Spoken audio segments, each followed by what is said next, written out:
Golf legend Tiger Woods is in the hospital tonight after a single car crash near LA.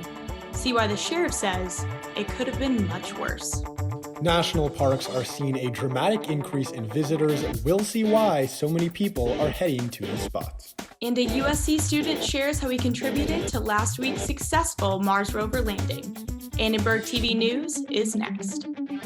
Live from USC, you're watching Annenberg TV News. I will say that it's very fortunate that Mr. Woods was able to come out of this alive.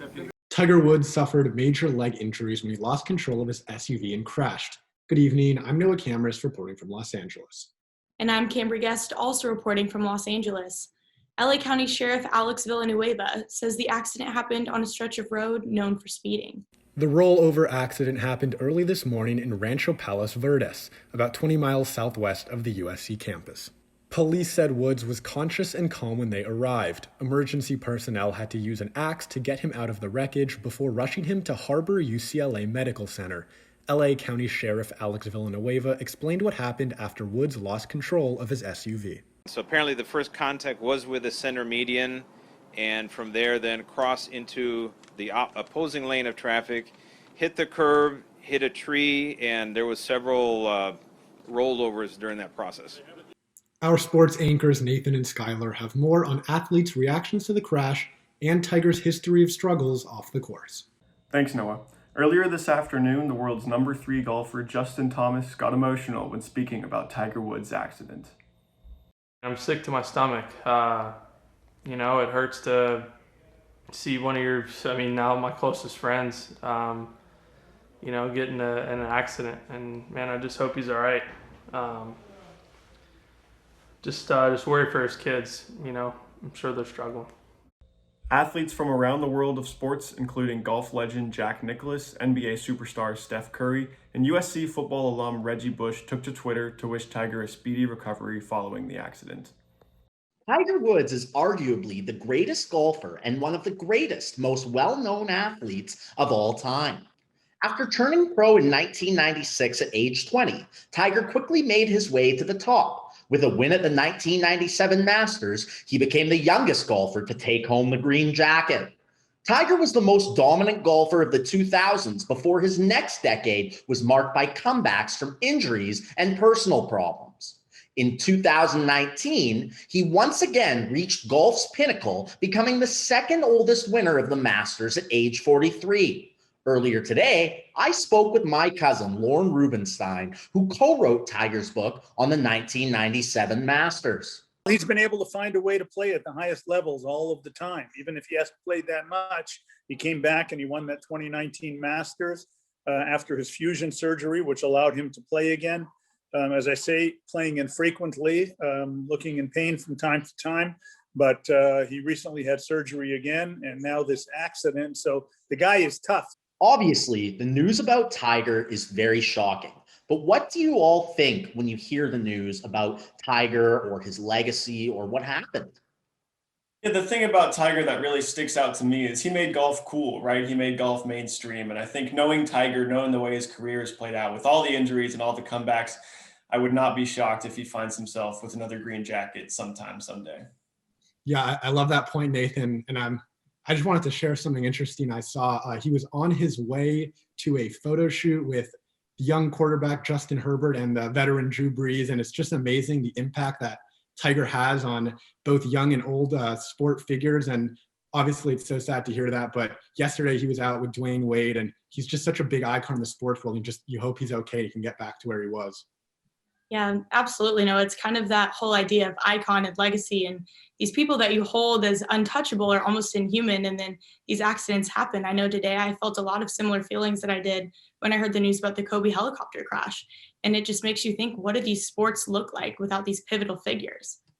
Absolutely. And Cambri, when you bring that up, I remember the day of the Kobe helicopter crash, Tiger Woods was interviewed and talked about how tough Kobe Bryant was. And that's exactly how I view Tiger Woods. One of the toughest athletes ever, coming back from back surgery to win the 2019 Masters. And I have no doubt that whether it's on the golf course or with his family, he'll bounce back from this and his legacy will live on forever as one of the greatest, most well-known athletes and cultural figures of all time.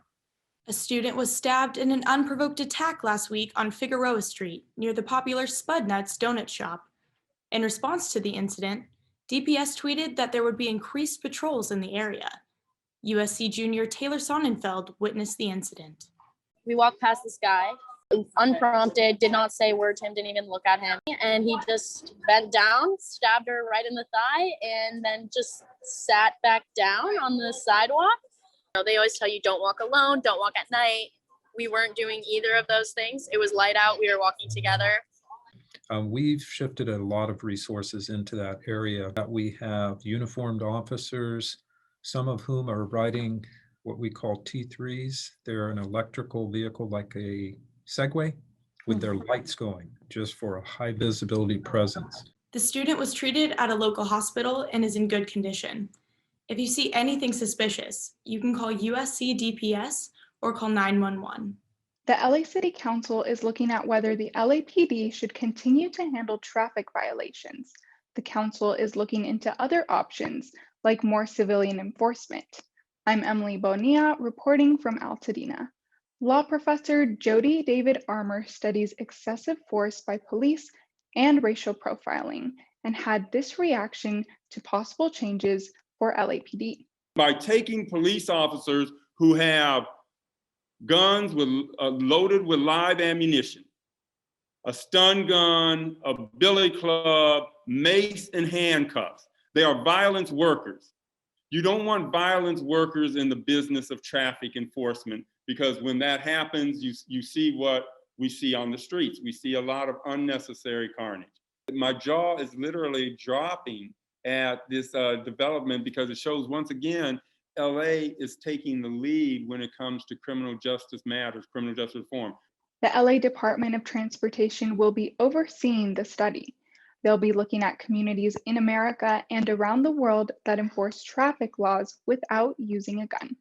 Orange County moved into a new phase of vaccine distribution with the opening of a new vaccination site at the Anaheim Convention Center. Orange County moved into Phase 1B. That means teachers, childcare providers, and food industry workers are now eligible to get the vaccine. Food industry workers told us about trying to book an appointment to get the vaccine. I did get an email from HR yesterday that said that we are eligible because we're restaurant workers, so we could be put on a wait list. You just put that you're like a food and agriculture worker, and then when you get there, like it says you need to bring a pay stub or like a letter from your manager, something that proves that you work there. Working in a restaurant, you're around so many different people. I think it would definitely be beneficial to be vaccinated. It didn't appear to be mandated. I just got it like through an email, and they were really pushing for it and encouraging it. They also provide like incentives for getting vaccinated, like getting paid 2 hours of work per like vaccination session. While many food industry workers were able to get on the wait list, they don't know exactly when they'll be able to get their first shots. Circles will be left unbubbled around the nation because many schools are not requiring ACT or SAT scores for admission. We spoke to the director of a group that advocates for fair testing about how this change helps both college hopefuls and universities. It's wondrous that it took a tiny little virus to do what reams of data about the uselessness of standardized testing could not do. Typically, when schools go test optional, they get more applicants, they get better academically qualified applicants, and they get more diversity of all sorts in their applicant pool. It's a win-win for both students, who know they'll be evaluated as more than a score, and for admissions offices that get better qualified, more diverse pools of applicants to select from. Test optional policies have caused a surge in freshman applications nationwide. Harvard drew a record 57,000 applicants, an all-time high for the Ivy League, and a jump of 42% from the previous year.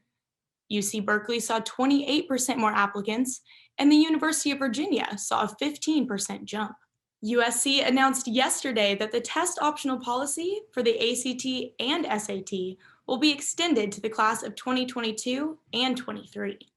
But this left many Trojan hopefuls wondering, what exactly does optional mean? It's definitely weird because we're sort of in this interesting transition period, but I think it's a little less stressful knowing that this one score is not going to determine your placement in a university. Personally, I'm trying still to take it, but I'm not one of those kids who's going to go to another state or drive really far just to take this test. I wish it was like more based on like personality and like your extracurriculums. More than half of US colleges are already test optional for this year. You can find a full list of universities that are not requiring scores on fairtest.org. 2 Associated Press reporters received this year's prestigious Selden Ring Award for their investigation of the exploitation and abuse of refugees on palm oil plantations. Margie Mason and Robin McDowell spent 2 years in Indonesia and Malaysia on the project called Fruits of Labor. So how do you take something and make it, something that is a big problem, but that's kind of on the surface, not very sexy, and make it interesting and also make people learn something and then make them care. But these kind of stories are also have a bit of a long, slow burn. And often, like it takes a while before it really starts catching on. Palm oil is virtually impossible to avoid. It is found in many everyday items like ice cream, packaged bread, noodles, and shampoo. It's a $65 billion industry, and the vast majority of palm oil, around 85%, is produced in Malaysia and Indonesia. If you're like a lot of people these days, you've got cabin fever. And it seems like a national park could be the perfect antidote. Visitors to Grand Teton National Park have increased by 32% this winter. Reporter Lauren Taruya takes us there.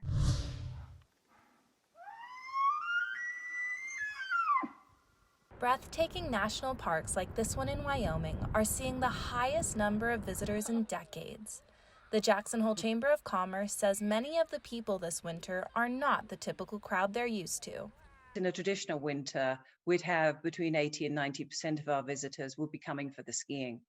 So we're seeing a non-traditional visitor who's coming for the outdoors, maybe rest and relaxation, seeing the animals. Safaris are incredibly popular, snowshoeing, Nordic, winter activities that maybe don't just rely on downhill skiing, which has always been our bread and butter. For a town dependent on tourism, Jackson Hole has become a popular destination during the pandemic. A travel agent from Georgia says visiting national parks is still very doable. I think they feel very safe coming here. I think it's a wonderful time to get to experience. That's why you're seeing those record numbers. So yeah, I think it's a wonderful time to visit the national parks. If you're looking for a change in scenery, the National Park Service recommends masking up and taking time to enjoy and explore the wild. From the Gateway of Yellowstone, for Annenberg Media, I'm Lauren Taruya. Today, the USC women's volleyball team paused all team activities due to a confirmed case of COVID-19. The team canceled both its matches against Arizona State this weekend as proper isolation protocols are being followed. The status of USC's next matchup against Washington State remains unchanged. After a strong start to their season, the number 15 ranked Women of Troy fell 15-3 to the number 5 ranked Stony Brook, bringing USC's record to 1-1. Unforced turnovers plagued the Trojans, but according to head coach Lindsay Mundy, they are already focused on moving forward to Friday's game. So, we need to kind of look in the mirror, look at ourselves, and continue to improve. It's early in the season, and so we got to get back to work and get back to competing and just keep getting better every day. USC men's basketball picked up a pivotal 72-58 victory over Oregon last night at Galen Center. With 3 games remaining, the Trojans are in control of their own destiny for the Pac-12 regular season crown. Taj Edey got the Trojans going early against the Ducks, scoring 21 points in the first half. Trying to just make the most of our opportunities. Every game is important at this point. We're just treating it like, we're in March Madness already. It's going to be a tough road, but we're ready. The Trojans will travel to Boulder next for a Thursday night matchup with the Buffaloes. That's all for sports. Now back to news. NASA's Perseverance rover made a historic landing on Mars last week after traveling in space for nearly 7 months. It was extra special for USC sophomore Devin Martin, who wrote the flight software when he interned at NASA last summer.